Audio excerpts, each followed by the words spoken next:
ग्राम पंचायत गोपालगढ़ की तरफ से कप्तान साहब, ग्राम पंचायत गोपालगढ़ की तरफ से पगड़ी पहनाकर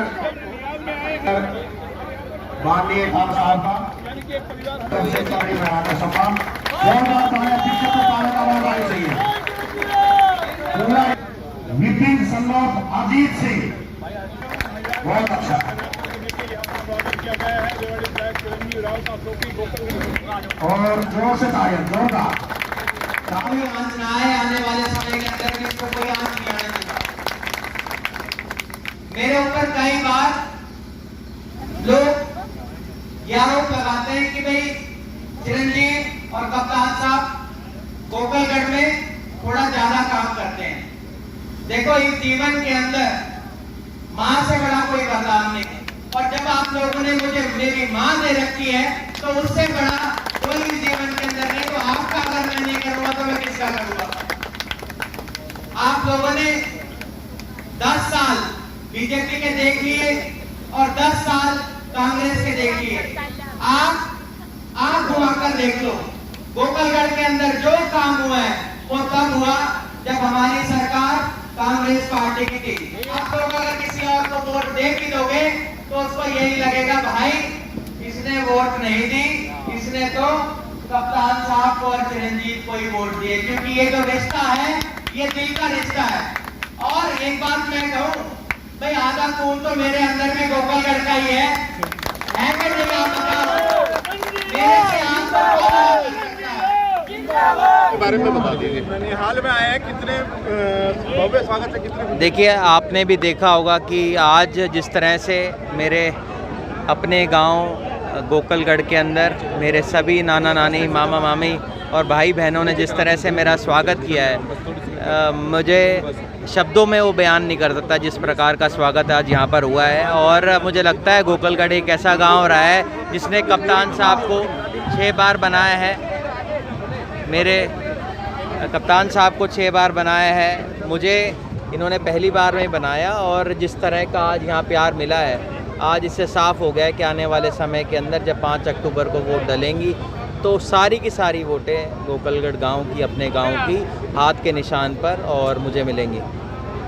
बताइए कि कुछ समस्या है गोपालगढ़ की, विशेष तौर पर गंदे पानी की, जैसे शमशान घाट के कच्चे रास्ते की, उनको लेकर के कैसे पूरा? देखिए, आप जानते हैं गोपालगढ़ के अंदर जितना भी काम करा है वो तभी हुआ जब हम लोगों की सरकार थी, ये सब मानते हैं। आप सड़कें देखेंगे वो तब बनी, सीवर तब डले जब हमारी सरकार थी, +2 हमने करवाया, पशुओं का अस्पताल हमारे समय में बना, सामुदायिक भवन हमने बनवाया।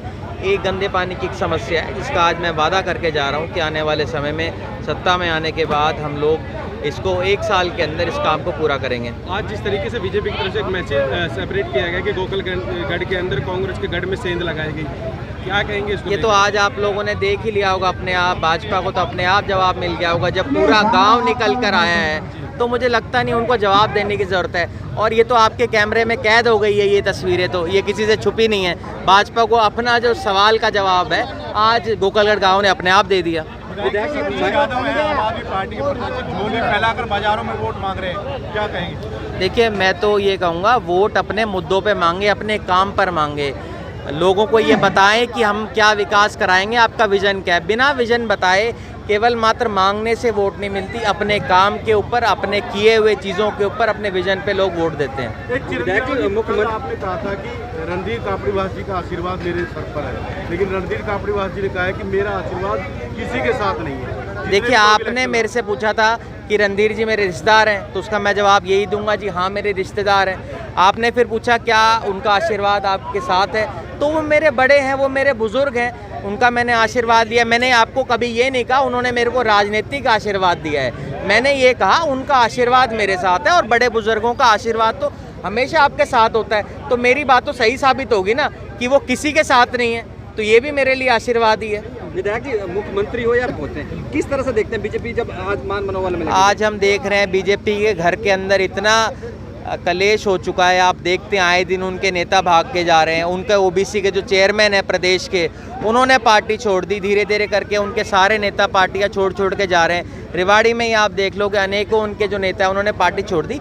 बीजेपी का घर जो है वो पूरी तरह से बिखर गया है। आने वाले समय में आप देखिएगा कि वो 10 का आंकड़ा भी प्रदेश में नहीं पकड़ पाएंगे। एक सैनिक कार्ड खेला गया था, मुख्यमंत्री आज वहाँ भारतीय सैनिक को नारनौल में बनाने पहुंचे, क्या वो अब कामयाब होता दिख रहा है कि इसमें भी टेंट लग गया है? देखिए, हर तरीके से इनको किसी का वोट नहीं मिलने वाला, सिर्फ ये ओबीसी जो वोट है उसको वोट के लिए इस्तेमाल करते हैं और सब लोग इस बात को समझ चुके हैं। आने वाले समय में आप देखिएगा, इनको जनता जवाब देने का काम करेगी। आप अगर कोई काम कराते तो आपको उसके लिए कुछ मिलता। विधायक जी, आप भी राहुल गांधी जी की तरह संविधान साथ में रखने लग गए, थोड़ा सा इसके बारे में बता दीजिए। देखिए, आप सभी जानते हैं कि बीजेपी ने नारा दिया था, उनके नेताओं ने कहा था, उनके सांसदों ने कहा था कि अगर हमारी 400 से ज़्यादा सीटें आई तो हम संविधान को बदल देंगे। जो लोग ये बात करते हैं कि बाबा साहब के बनाए हुए संविधान को हम बदल देंगे, तो ऐसे लोगों को जवाब देने का काम हमारे पूरे देश ने किया था और आने वाले समय के अंदर भी हरियाणा उसको जवाब देगा। एक आज जो गृह मंत्री थे पूरा अनिल विज, उन्होंने कहा कि मैं भी मुख्यमंत्री का दावेदार हूं। इसी में इसमें एक और चीज़ जोड़ देते हैं, जैसे गृह मंत्री ने कहा और ऐसे रामविलास शर्मा आरती राव को मुख्यमंत्री बता रहे हैं, क्या कहेंगे कि लगातार तमाम मुख्यमंत्री निकल के आ गए। अब देखिए, अब ये इस बात का फैसला तो उनकी पार्टी का अंदरूनी है कि वो किसको मुख्यमंत्री बनाते हैं, किसको नहीं।